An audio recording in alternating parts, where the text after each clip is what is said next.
Assalamualaikum warahmatullahi wabarakatuh. Innal hamdalillah nahmaduhu wa nasta'inuhu wa nastaghfiruh wa na'udzu billahi min shururi anfusina wa min sayyiati a'malina. May yahdihillahu fala mudilla lahu wa man yudlil fala hadiya lahu. Asyhadu an la ilaha illallah wahdahu la syarika lah wa asyhadu anna Muhammadan 'abduhu wa rasuluh. Allahumma shalli wa sallim wa barik ala Muhammadin wa ala alihi wa sahbihi ajma'in. Allahumma alimna ma yanfa'una wanfa'na bima 'allamtana wa zidna ilma. Teman-teman sekalian, rekan-rekan, ikhwan dan akhwat, alhamdulillah, tiada hentinya kita memuji Allah Subhanahu wa taala atas segala nikmat yang dilimpahkan kepada kita. Tentunya kita bermohon kepada Allah Subhanahu wa taala dan kita tentu sangat bermohon kepada Allah Subhanahu wa taala. Semoga Allah Subhanahu wa taala menjadikan nikmat yang telah diberikan kepada kita sebagai sesuatu yang bisa mendekatkan kita kepada Allah Subhanahu wa taala. Kita bermohon kepada Allah Subhanahu wa taala semoga Allah Subhanahu wa taala mengistiqomahkan kita di atas kebaikan. Makanya di antara doa yang diajarkan oleh Nabi sallallahu alaihi wasallam agar hati kita senantiasa kokoh di atas kebenaran adalah dengan sebuah doa yang mulia, ya muqallibal qulub sabit qalbi ala dinik. Wahai zat yang maha membolak-balikan hati, ya, teguhkan hati ini, istiqomahkan di atas agama ini. Ya. Kita bermohon kepada Allah agar Allah Subhanahu wa taala mengokohkan hati kita, meneguhkan hati kita di atas agama ini. Sehingga ya kita sampai pada sebuah perintah yang mulia, yaitu Allah Subhanahu wa taala yang mengarahkan kita, ya, wala tamutunna illa wa antum muslimun.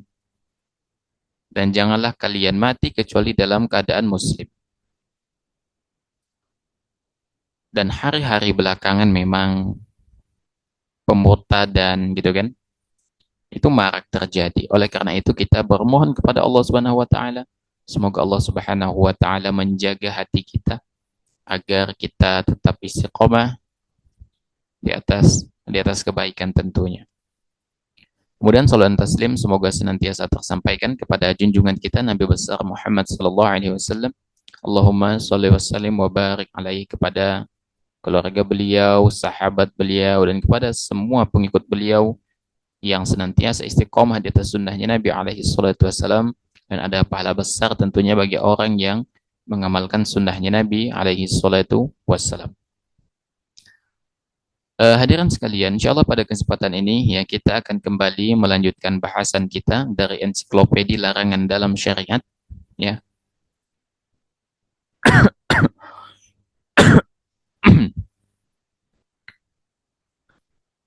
Dan kita masuk pada bahasan yaitu berkaitan dengan perbuatan wanita yang meminta agar menceraikan saudarinya yang lain. Ya, maksudnya madunya agar bisa memiliki suami seorang diri. Ya, itu perbuatan wanita yang meminta agar menceraikan saudarinya yang lain atau madunya agar bisa memiliki suami seorang diri. Nah, sebetulnya ya konteks bahasan ini dapat ditarik dalam beberapa kondisi. Cuman sebagai pengantar ya Ana ingin menyampaikan pengantar saja sebelum kita masuk pada bahasan, ya, bahwa biasanya di dalam rumah tangga ada seorang suami yang ya karena memiliki kemampuan gitu kan, memiliki kekuatan untuk melakukan sunnah ini, yaitu melakukan poligami, ya, melakukan poligami. Nah, tak jarang di dalam poligami ini menimbulkan kecemburuan di antara para para istri. Karena memang ya bisa jadi sang suami itu memiliki kecenderungan kepada istri yang lebih muda. Ya. Atau istri mudanya itu merasa hasad kepada madunya. Ya, karena suaminya lebih sayang kepada istri tuanya. Akhirnya apa? Baik istri muda ataupun istri tua itu mulai kemudian menghasut sang suami agar timbul rasa benci dan akhirnya menceraikan kemudian.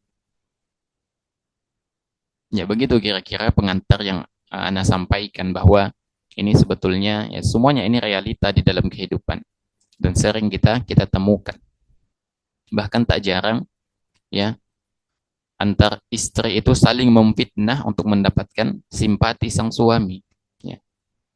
Makanya kalau misalnya ingin poligami, ya maka ada sebetulnya aturan ketat, ya aturan ketat, ya.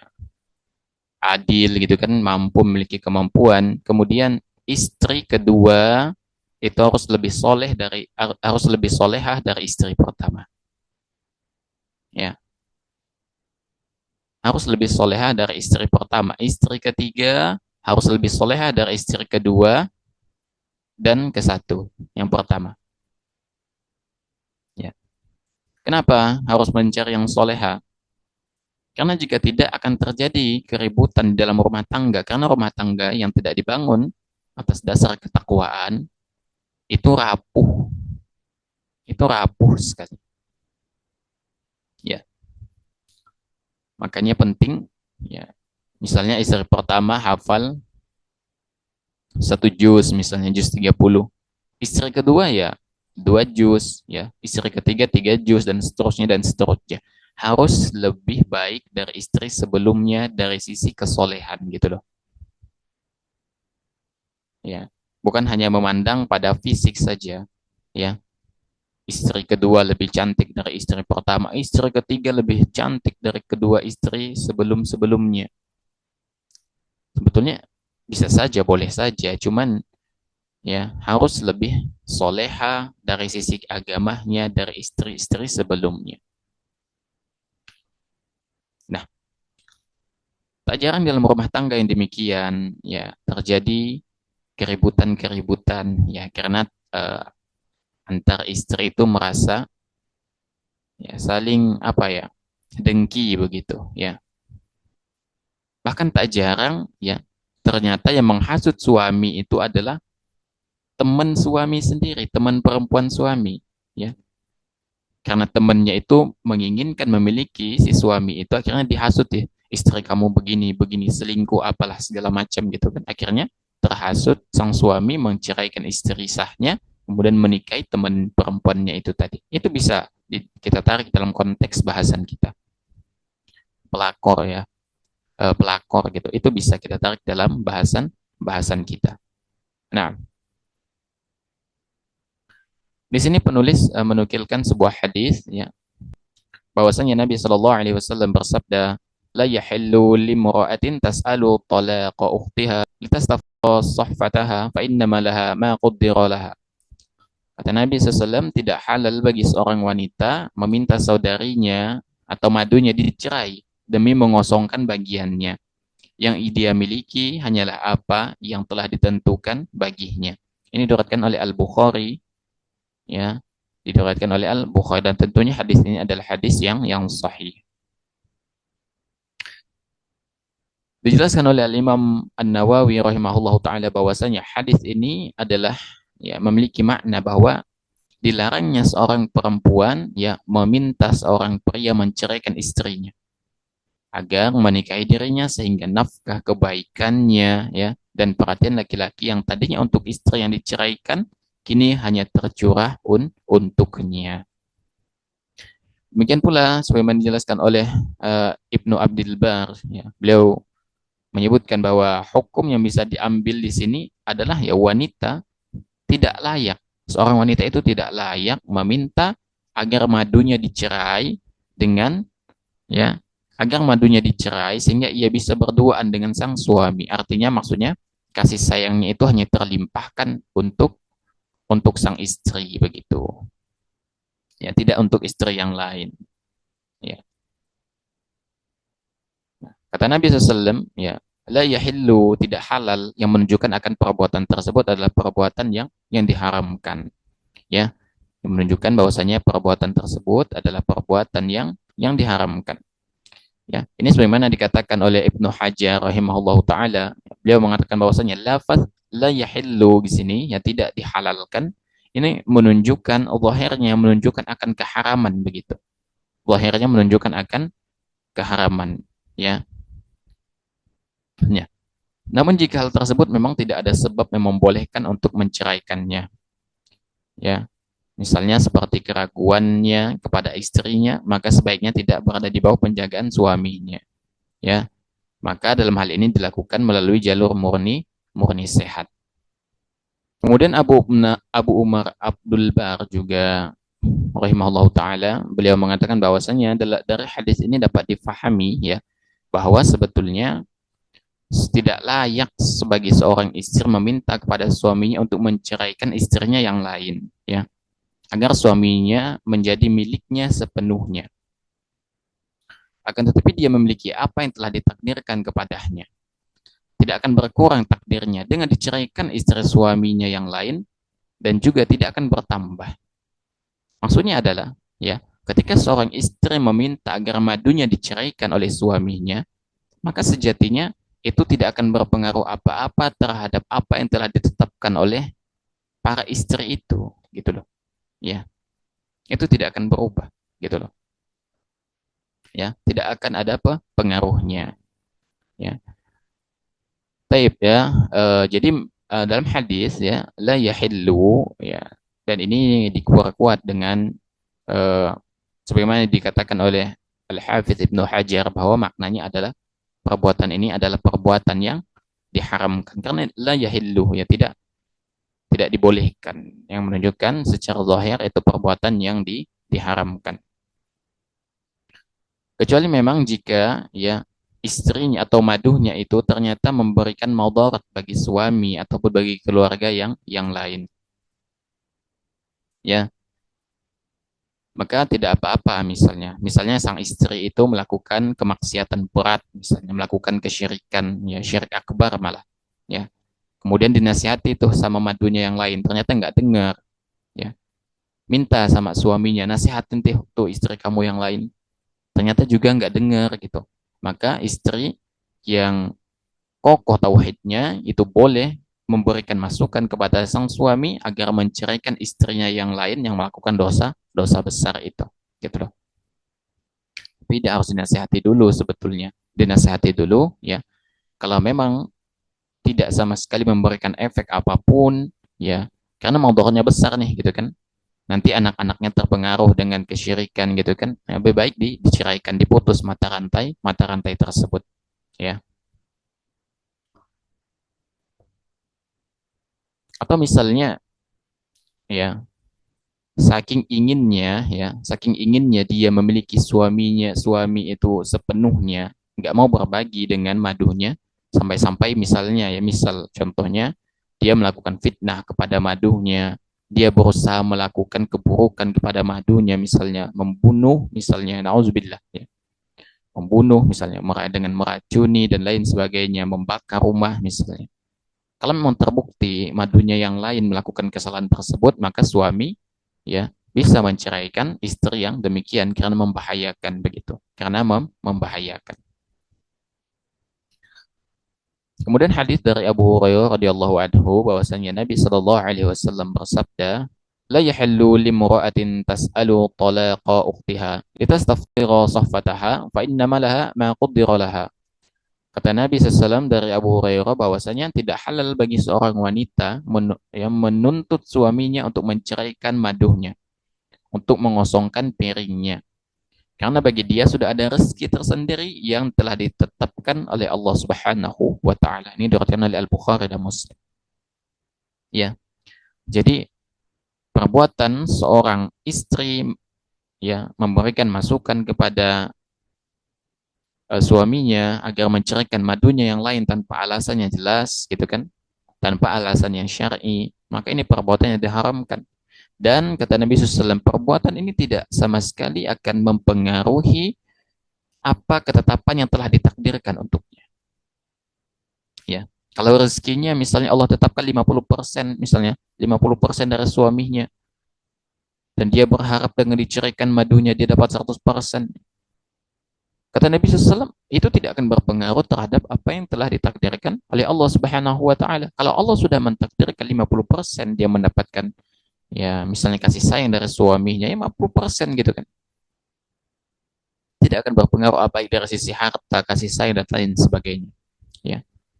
Oleh karena itu, hendaknya para wanita, para istri bertakwa kepada Allah Subhanahu wa taala, ya, dan hendaknya mereka sadar bahwasanya ini adalah syariat Allah Subhanahu wa taala, maka jangan sekali-kali untuk mengakali, melampaui, melakukan pelanggaran-pelanggaran, melampaui batas dalam rangka untuk apa? Memenuhi hasrat atau kepentingan pribadi.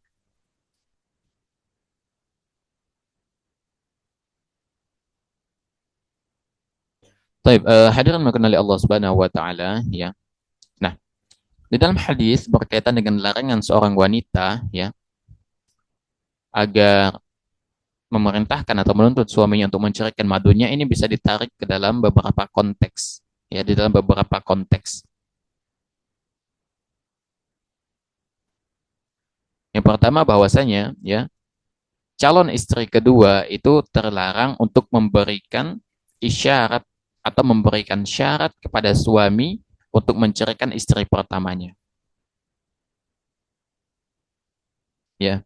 Sebagaimana dikatakan oleh Ibnu Battal rahimahullahu taala bahwasanya hadis ini menunjukkan larangan Nabi alaihi salatu wassalam kepada wanita untuk mempersyaratkan calonnya untuk menceraikan istri pertama suami itu, ya. Misalnya nih, misalnya suaminya pengen nikah lagi. Lalu istri kedua ini mempersyaratkan, kamu boleh nikah sama aku, tapi ceraikan istri pertama kamu dulu, baru aku mau. Itu nggak boleh. Itu tidak boleh masuk dalam hadis ini. Lah, tidak dibolehkan begitu. Itu konteks atau kondisi yang pertama. Yang kedua, seorang wanita, ya, tidak diperbolehkan memprovokasi seorang laki-laki beristri untuk menceraikan istrinya, ya, sehingga lelaki ini nantinya menikah dengan wanita wanita tadi, ya. Ini sebagaimana penjelasan Al Imam Nawawi rahimahullahu taala ketika beliau menjelaskan hadis-hadis yang berkaitan dengan persoalan yang telah kita bawakan, ya. Hadis ini kata beliau yang melarang, ya, wanita ajnabi, berarti yang bukan mahram, berarti yang bukan istri gitu kan, misalnya teman suami gitu, menuntut seorang laki-laki beristri untuk menceraikan istrinya. Lalu laki ini menikahi wanita tersebut, sehingga wanita tersebut bisa merebut nafkah, ya, apa namanya, kemesraan dari sang lelaki dan semisalnya dari istri pertama, ya.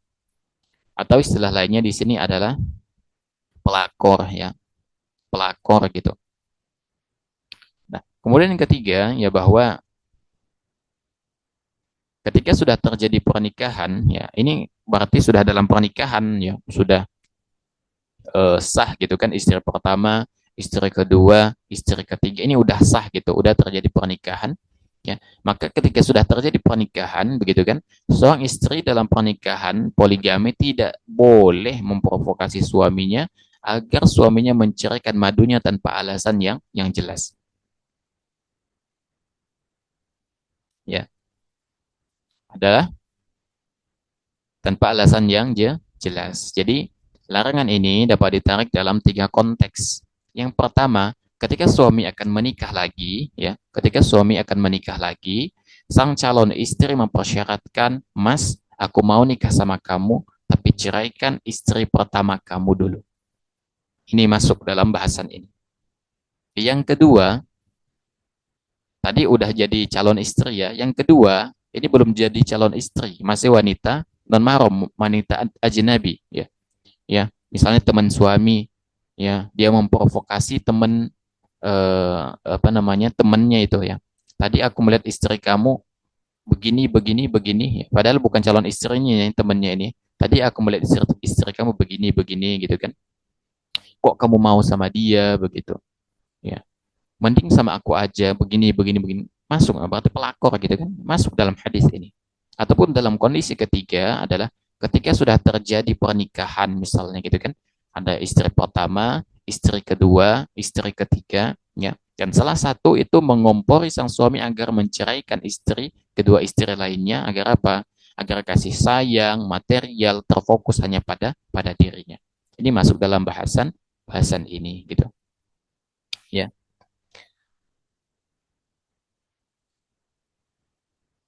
Hadirin sekalian, ya. Oleh karena itu, ya, maka penting bagi kita untuk eh, menyelami lebih dalam berkaitan dengan masalah persoalan yang sebetulnya apa namanya ya, persoalan yang sangat fundamental di dalam kehidupan kita berkaitan dengan masalah rumah tangga ini sangat-sangat fundamental. Oleh karena itu, eh,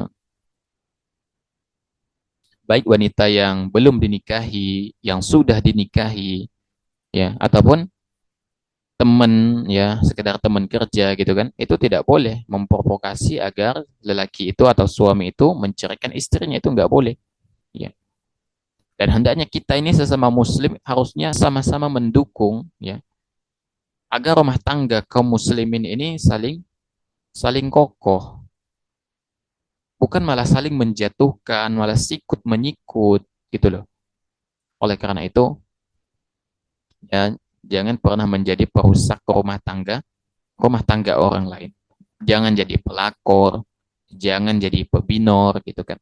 Ya. Kalaupun ingin ya apa namanya menjadi istri kedua dari suami orang lain maka lakukan sesuai dengan tuntunan yang benar, bukan dengan cara-cara yang salah, bukan dengan cara yang keliru. Namun demikian Anda tegaskan lagi ya, seorang istri boleh ya, memberikan masukan kepada suaminya agar menceraikan si madu itu kalau memang di situ ada masalah kalau di situ ada masalah misalnya suami istrinya ini ada pelaku dosa besar gitu udah diingatkan udah didakwahi nggak dengar ya udah boleh diceraikan gitu karena madaratnya lebih besar ya atau misalnya eh, sebagaimana kisah Nabi Ibrahim yang ya kisah Nabi Ibrahim ya, apa namanya terhadap rumah tangga Nabi Ismail gitu kan istri yang pertama ternyata istri yang kurang bersyukur yang menunjukkan akan apa namanya jebloknya ketakwaannya gitu kan nggak pernah bersyukur pada suaminya kemudian Nabi Ibrahim ya memerintahkan agar mengganti daun pintu gitu kan kemudian istri yang kedua sudah cerai istri pertama istri kedua ternyata Nabi Ibrahim memerintahkan agar mempertahankan daun pintu yang sudah ada untuk menunjukkan bahwasannya kalau ada maslahat memang kita memberi masukan agar suami menceraikan istrinya itu boleh kalau memang ada maslahat gitu tapi kalau memang niatnya buruk ingin merusak gitu kan ingin mengambil alih karena hasad karena dengki gitu kan itu yang diharamkan begitu dan ketahuilah segala sesuatu yang diraih dengan cara buruk itu tidak akan ada keberkahan di dalamnya tidak akan ada keberkahan di dalamnya meskipun antum berhasil melakukannya berjaya begitu kan tapi antum nggak bakal dapat keberkahan nggak bakal dapat karena keberkahan hanya akan didapatkan dari cara yang benar. Sama halnya ketika antum mencari uang, mencari nafkah. Baik caranya halal ataupun haram, sama-sama dapat uang gitu kan. Sama-sama dapat uang. Tapi yang menjadi persoalan adalah keberkahannya. Ya, keberkahannya beda gitu loh. Makanya kalau orang itu sudah terbiasa makan haram, ya akan selalu kurang, kurang, kurang terus gitu kan. Karena memang nggak ada keberkahan di dalam harta yang demikian. Ya, tapi teman-teman sekalian, ya demikian dapat Anda sampaikan berkaitan dengan masalah apa namanya perbuatan wanita yang meminta agar sang suami menceraikan maduhnya tadi ya ada tiga konteks bahasan ini dan itu tentu menunjukkan akan perbuatan yang haram ya Konteks yang pertama mempersyaratkan suami agar mempersyaratkan calon suami udah calon ya, mempersyaratkan calon suami boleh menikahi dirinya dengan syarat menceraikan istri pertama atau istrinya yang lain. Yang kedua adalah seorang wanita ajnabi, ya, bukan calon sih sebetulnya, cuman dia ingin menjadi pelakor. Jadi dia pengaruhi laki-laki itu ceraikan, ceraikan, ceraikan, cerai. Dia masuk kemudian dalam rumah tangga. Ataupun yang ketiga, sudah terjadi pernikahan, sudah terjadi poligami. Tapi salah satu istri itu mengompori suami agar menceraikan istrinya yang lain begitu. Ya. Baik, ya, jadi hendaknya kita bertakwa kepada Allah Subhanahu wa taala, jangan sampai kita menjadi salah satu orang yang dimurkai oleh Allah Subhanahu wa taala, hendaknya kita saling dukung mendukung ya, saling kokoh mengokohkan agar rumah tangga kaum muslimin tidak terjadi keguncangan, kekacauan yang bisa ya merusak tentunya marwah ya, seorang muslim itu sendiri. Wallahu a'lam bishawab.